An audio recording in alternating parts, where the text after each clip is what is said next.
Les amis, ravi de vous retrouver aujourd'hui pour une nouvelle vidéo et on va évoquer les huitièmes de finale d'hier en attendant France-Belgique à 18 h, en attendant Portugal-Slovénie à 21 h et les deux derniers huitièmes de finale de demain. On va évoquer Angleterre-Slovaquie et Espagne-Géorgie. Je sors le débrief un peu tard parce qu'hier je n'ai absolument pas eu le temps de le sortir évidemment, c'était très tardif etc. Donc voilà, je le sors un peu plus tard bien sûr, vous m'excuserez évidemment, mais on va évidemment évoquer ce match de 18 h entre l'Angleterre et la Slovaquie pour débuter. On va encore une fois avoir une analyse approfondie des deux matchs. Alors Angleterre-Slovaquie, j'ai raté les 20-25 premières minutes, donc je n'ai pas pu vraiment les analyser, mais ensuite évidemment j'ai regardé toute la suite du match et le moins que l'on puisse dire c'est que en ratant les 20 premières minutes je n'ai pas raté grand chose, parce qu'à part le fait que la Slovaquie a ouvert le score, qu'elle a inquiété l'Angleterre, qu'on a eu ce finish absolument extraordinaire notamment sur la fin du match et ce retourné acrobatique de Bellingham qui va évidemment rester dans l'histoire de l'Euro, on a eu une équipe d'Angleterre extrêmement décevante et qui a failli se faire éliminer en huitième de finale de l'Euro par la Slovaquie, et ça c'est quand même quelque chose qu'il faut notifier. On se rappelle que l'Angleterre avait déjà été éliminée en 2016 par l'Islande. On se rappelle quand même que l'Angleterre c'est une équipe qui n'a plus gagné de compétition internationale depuis 1966, qui n'a jamais gagné l'Euro de son histoire malgré toutes les générations dorées qui sont passées au travers de cette équipe anglaise. Donc il est vrai que hier encore une fois l'Angleterre est passée tout proche d'une énième humiliation, parce que sortir contre la Slovaquie ça aurait en tout cas constitué vraiment une humiliation pour les True Lions. Et quand on regarde le match au final, les Anglais ne méritaient pas mieux, et ce but égalisateur, ce but salvateur de Jude Bellingham vient vraiment de nulle part. Sur cette remise en touche de Walker, on a un Bellingham qui fait un exploit individuel absolument extraordinaire. Et si on analyse le match, on a eu énormément de lenteur, on a eu vraiment un manque de rythme, on a eu des joueurs qui évidemment encore une fois ne se trouvaient pas, qui avaient du mal dans les combinaisons. Donc en fait on a eu les mêmes problèmes qu'au début de la compétition, on a eu les mêmes problèmes que sur les trois matchs de poule au final.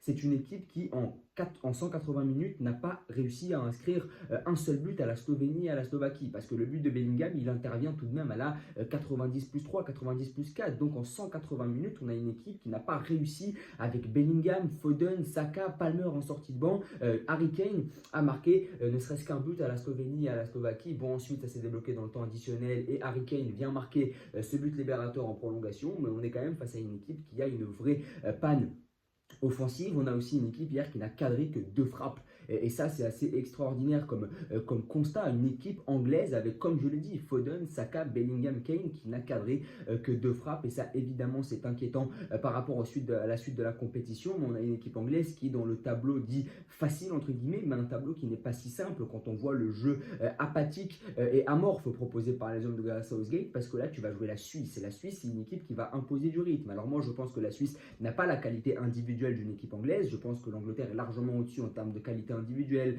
Je pense que si l'Angleterre a des occasions franches, l'Angleterre peut vraiment battre cette équipe suisse et se montrer beaucoup plus efficace que les Helvétiques. Mais on a une équipe suisse qui est davantage évidemment capable de proposer du jeu collectif, qui est davantage capable de se procurer des occasions, de créer des déséquilibres. Je pense que Murat Yakin est largement supérieur sur le plan tactique à Gareth Southgate. Donc là aussi ça va être des éléments de match très intéressants, parce que même si tu as réussi à éviter le tableau compliqué avec l'Allemagne, avec le Portugal, avec la France, là tu vas te retrouver face à une équipe suisse, certes qui est beaucoup plus modeste que les adversaires que j'ai cités auparavant, mais une équipe suisse qui est une force collective, une équipe suisse qui sait tourner le ballon, qui sait faire tourner le ballon, une équipe suisse qui est adapté au football moderne, face à une équipe anglaise qui a encore été frileuse, apathique. Et hier, Gareth Southgate doit encore son salut à évidemment un talent individuel, à savoir Jude Bellingham. Et Jude Bellingham hier évidemment il sauve son match avec ce retourné acrobatique, mais le milieu de terrain du Real Madrid est absolument mauvais, on a du mal à le trouver. Alors évidemment l'histoire retiendra que c'est lui qui aura libéré l'Angleterre sur ce huitième de finale d'Euro face à la Slovaquie. Mais hier tous les joueurs anglais selon moi, à part peut-être le petit Kobe Mainoo, à part peut-être Cole Palmer sur son entrée que j'ai trouvé très remuant, et les 11 joueurs hier du 11 anglais méritent selon moi un 0, parce qu'hier c'est vraiment catastrophique ce qu'on a vu du côté des Anglais, parce que comme je l'ai dit ça manque de rythme, ça manque vraiment de lien entre les joueurs, c'est très stéréotypé. Et en fait je me suis demandé s'ils n'étaient pas fatigués. C'est vrai que la question de la santé physique de ces joueurs là elle est vraiment à poser, parce qu'on a une équipe anglaise qui est complètement composé de joueurs qui ont joué énormément cette saison. C'est vrai qu'il y a beaucoup de joueurs qui ont joué la Ligue des Champions, il y a beaucoup de joueurs qui ont eu des saisons à rallonge, donc on peut se poser la question de l'usure physique parce que je pense que ces mecs-là ont envie de gagner. C'est des gagnants, c'est des mecs qui jouent en première ligue, c'est des mecs qui jouent des Ligues des Champions, donc forcément c'est des gagnants, c'est des mecs qui ont à cœur de marquer l'histoire de leur sélection, mais je pense qu'il y a une certaine usure physique. Alors hier ils étaient menés 1-0, certes c'est contre le cours du jeu parce que cette équipe anglaise domine de la tête et des épaules, notamment la deuxième mi-temps, parce que sur la deuxième mi-temps l'Angleterre a vraiment le ballon, l'Angleterre est vraiment au-dessus de la Slovaquie, une équipe slovaque qui évidemment n'a eu cesse de reculer au fur et à mesure du match, mais on a une équipe anglaise qui, même si elle domine le match, même si elle a le pied sur le cuir, eh bien elle ne met absolument aucun rythme, il n'y a absolument aucun lien entre les joueurs, aucun appel de balle, aucun déplacement. C'est pour ça que Kobbie Mainoo est l'homme du match, parce que Kobbie Mainoo, le pauvre, au milieu de terrain, il essaie de se démener pour récupérer des ballons dans un milieu qu'il ne connaît pas. À 19 ans, il a été appelé en sélection pour essayer de monter les échelons, et là il se retrouve titulaire dans un huitième de finale d'Euro, mais Kobbie Mainoo est le meilleur joueur anglais parce que Kobbie Mainoo joue simple.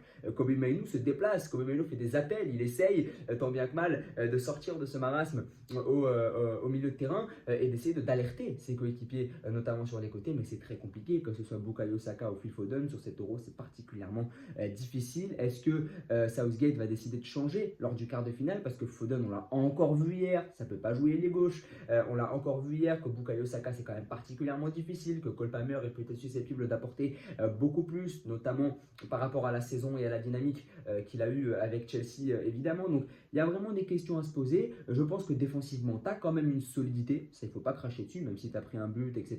Tu as quand même un semblant de solidité, parce que depuis le début de la compétition, tu n'as pris que 2 buts, mais globalement, au vu de l'adversité, ça reste tout de même à relativiser. J'ai hâte de voir l'Angleterre face à la Suisse. Comme on l'a dit, la Suisse ne constitue pas un mastodonte, tu as de la chance d'avoir évité l'Allemagne, d'avoir évité l'Espagne, d'avoir évité le Portugal, mais la Suisse, ça reste quand même une équipe qui est collectivement très forte et qui pourrait bien te donner du fil à retordre. On va maintenant évoquer l'Espagne. Et là, par contre, en termes de jeu collectif, en termes de rythme, en termes d'intensité, on a parfaitement été servi par la sélection ibérique et l'Espagne qui s'est pourtant fait peur. Une équipe espagnole qui certes domine son sujet, une équipe d'Espagne qui finit avec 36 frappes hier face à la Géorgie, dont 13 cadrés. Le gardien géorgien a encore fait un match énorme à Madarchvili et pourtant ça se finit avec 4 buts à 1 pour les Espagnols. Et ce que j'ai apprécié du côté des Espagnols, c'est cette capacité à être resté calme malgré l'ouverture du score géorgienne. Parce que hier, l'ouverture du score de la Géorgie, et ça il faut le louer, pour moi ça n'est pas forcément un braquage, parce que sur chaque phase de contre-attaque, avant le but de la Géorgie, j'ai trouvé que les coéquipiers de Guevara étaient très pertinents et qu'ils apportaient sans cesse du danger. Alors oui, l'Espagne avait le ballon, oui, l'Espagne imposait le rythme, mais j'ai pas trouvé le but de la Géorgie si à contre-courant que cela, parce qu'on avait quand même une équipe de Géorgie qui sur les contres arrivait parfaitement à se projeter avec ce 5-3-2 défensif, un vrai bloc. J'ai beaucoup aimé encore une fois cette discipline, parce que si vous regardez les 30 premières minutes avant l'égalisation de l'Espagne, on a vraiment un bloc géorgien qui est très solide et qui se projette très rapidement en contre. Et ça, il faut vraiment une préparation physique très développée, une préparation physique très accrue pour pouvoir être vraiment en bloc comme ça et se projeter d'un coup vers l'avant et exploser tous ensemble en équipe. Il faut vraiment une vraie préparation physique, parce que ça nécessite des efforts énormes que de passer d'une défense recroquevillée à une attaque qui va vraiment essayer de déséquilibrer cette équipe espagnole. Donc j'ai beaucoup aimé cette qualité physique chez les Géorgiens, et ça c'est parfaitement incarné par Guevara, par Mikau Tadze, qui sont des monstres d'efforts sur le premier pressing, sur évidemment cette capacité à faire des appels un peu partout sur le terrain. Guevara qui vient décrocher très bas pour organiser les actions, Mikau Tadze qui n'hésite pas à prendre la profondeur quand Guevara vient décrocher. Ça nécessite de la complémentarité, mais ça nécessite aussi beaucoup de travail physique, d'affinage de la part de Willy Sagnol. Donc on a une équipe géorgienne qui hier prend 4-1, mais n'est pas mauvaise, et c'est une vraie surprise cette équipe de Géorgie dans cet Euro, parce que la Géorgie c'est une équipe qui joue au ballon. Alors on pourrait croire comme ça qu'avec ce 5-3-2 c'est une équipe qui vient pour défendre, pour bétonner, et hier c'est le cas. Il est vrai que cette équipe espagnole fait énormément tourner le ballon, tu subis beaucoup, donc c'est très difficile de ne pas être recroquevillé, encore plus quand tu t'appelles la Géorgie. Mais comme je l'ai dit, sur chaque phase de contre, c'était toujours très très pertinent. À chaque fois que la Géorgie avait le ballon, je ne voyais aucun dégagement, je voyais une équipe géorgienne qui systématiquement essayait de sortir du premier rideau de pressing espagnol. Donc une équipe géorgienne qui m'a vraiment surpris sur cette Euro. Et hier, oui, c'est 36 frappes pour l'Espagne, c'est un Mamadardashvili énorme, c'est 4 buts à 1, une équipe ibérique qui déroule sur la fin du match, ça finit à 4-1. Ça aurait pu finir beaucoup plus compliqué pour les Géorgiens. Vraiment, la facture aurait pu être beaucoup plus lourde pour les coéquipiers de Kvaratskhelia. Mais au final, tu t'en sors à 4-1 et tu as une équipe de Géorgie qui est très séduisante et qui aura évidemment marqué cet Euro par l'intermédiaire de 4 individualités très fortes. Le gardien, Mamadardashvili, le milieu de terrain de Levante qui ne va pas rester longtemps à Levante à mon avis, Kokorashvili qui est exceptionnel dans le rythme et qui symbolise tout ce que j'ai dit précédemment sur cette équipe très très bien préparée et sur cette équipe qui a une capacité à bien se recroqueviller défensivement et à bien se projeter vers l'avant rapidement. Et le duo de devant évidemment, Nikov Tadze et Kvaratskhelia.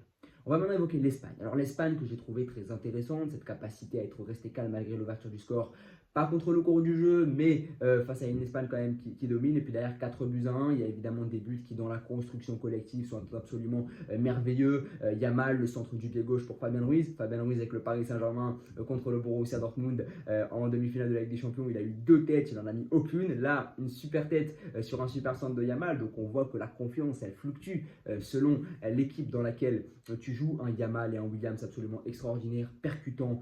Encore une fois hier, j'ai hâte de voir d'ailleurs sur ce Allemagne-Espagne, le choc entre Yamal Williams et Virtse Moussiala, donc encore une fois des côtés très actifs. Rodri, encore une fois, qui s'est illustré par cette frappe de loin. C'est pour ça que selon moi, Rodri est au-dessus d'un Busquets par exemple, parce que Rodri, il a cette capacité à frapper, à piquer vraiment l'équipe adverse, parce que l'équipe adverse est en bloc bas, et bien lui, il ne va pas jouer latéralement, il ne va pas continuer à chercher la passe, il ne va pas hésiter à prendre sa chance, et ça s'est parfaitement montré hier face à la Géorgie, cette frappe du pied gauche qui vient relancer l'Espagne, une équipe espagnole qui est restée très calme malgré l'ouverture du score de la Géorgie, que des buts merveilleux. Derrière, tu déroules 3-1, 4-1.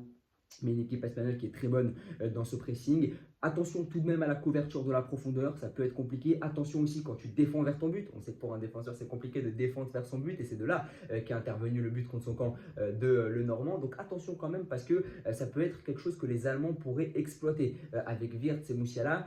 Essayer quand même de combler ces espaces que tu peux laisser dans le dos par rapport au fait que tu presses haut. Et attention à quand tu défends vers ton but. Je pense qu'avec des mecs un peu plus techniques que les Géorgiens, quoique Mikol Tadze et Gvara n'en sont pas dépourvus, mais face à une force collective un peu meilleure que la Géorgie, je pense que ces courses-là vers ta défense peuvent être encore plus préjudiciables parce que tu défends haut et tu es intrinsèquement lent derrière. Donc là aussi, ça peut créer quelques problèmes, mais cette équipe espagnole est la meilleure équipe du tournoi sur le plan collectif. Je t'aurais dit avant le Espagne-Géorgie, qu'entre l'Allemagne et l'Espagne, c'était du 50-50. Là, après avoir vu le Espagne-Géorgie, je pense qu'on peut basculer sur un 55-45, peut-être même un 60-40 pour les Espagnols face aux Allemands, parce que l'Espagne est collectivement très forte. L'Espagne et la Suisse sont selon moi les deux équipes les plus fortes collectivement depuis le début du tournoi. Ça contraste avec l'Angleterre, ça contraste avec d'autres sélections évidemment qui n'ont pas affiché un visage très reluisant en tant que bloc équipe. Il y a la France évidemment qui est un bloc équipe très solide, mais dans des caractéristiques très différentes que l'Espagne et la Suisse. La Suisse et l'Espagne, c'est des équipes qui sont fortes collectivement, mais dans leur manière de jouer avec le ballon. La France est une force collective, mais un peu moins avec le ballon. Donc voilà, ça reste évidemment à voir sur le France-Belgique d'après. Mais en tout cas, voilà, n'hésitez pas à vous abonner, à liker et à partager. Merci beaucoup.